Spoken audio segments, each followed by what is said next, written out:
Okay, good, good, good. Yeah, we're all. I can't see you there, so I'm just going to do my best.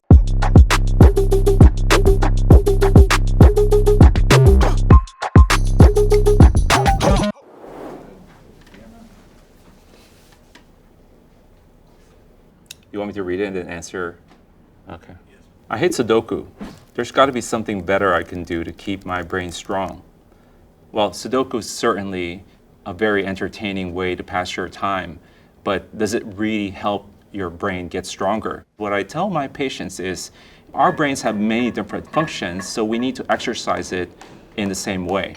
So it's just like cross-training for the brain, just like you do for your physical health.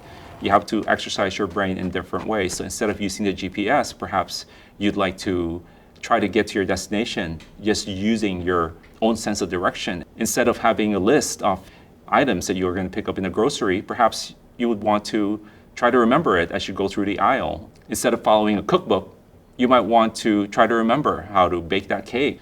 So there's a lot of ways that you could do it. Sudoku is certainly just one form of brain exercise, but I wouldn't limit it to just Sudoku.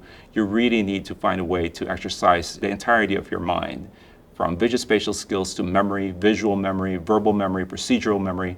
There's a lot of different functions that our brain does, so you have to make sure that each one is active. Knocking them out of the box. Okay, thank you. All right, next. Yep, yes please. Diabetes runs in my family, and now I hear that I have to worry about Alzheimer's too. How in the heck are they related? You may not know this, but your brain has insulin receptors. So the insulin that drives sugar into our brain has some function in the way that our brain works. The exact function is still being studied, but there's evidence that it can affect the consolidation of memory. In fact, some people feel that Alzheimer's is a type of diabetes.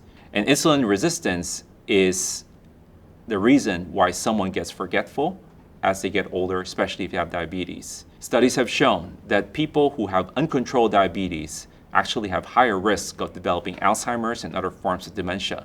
So there's definitely a correlation there between diabetes, insulin resistance, and the risk for Alzheimer's disease.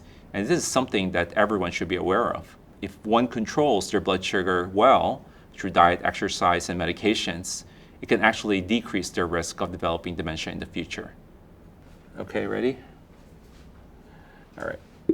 Dementia and Alzheimer's, are they actually different, or is this a tomato-tomato situation? It's not a tomato-tomato situation, neither is it a potato-potato situation.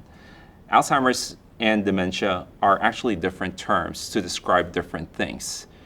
Think of dementia as the umbrella term, and under that umbrella is Alzheimer's disease. But other things under that umbrella are other forms of dementia, such as Lewy body dementia, frontotemporal dementia, Creutzfeldt-Jakob disease, and other rarer forms of dementia.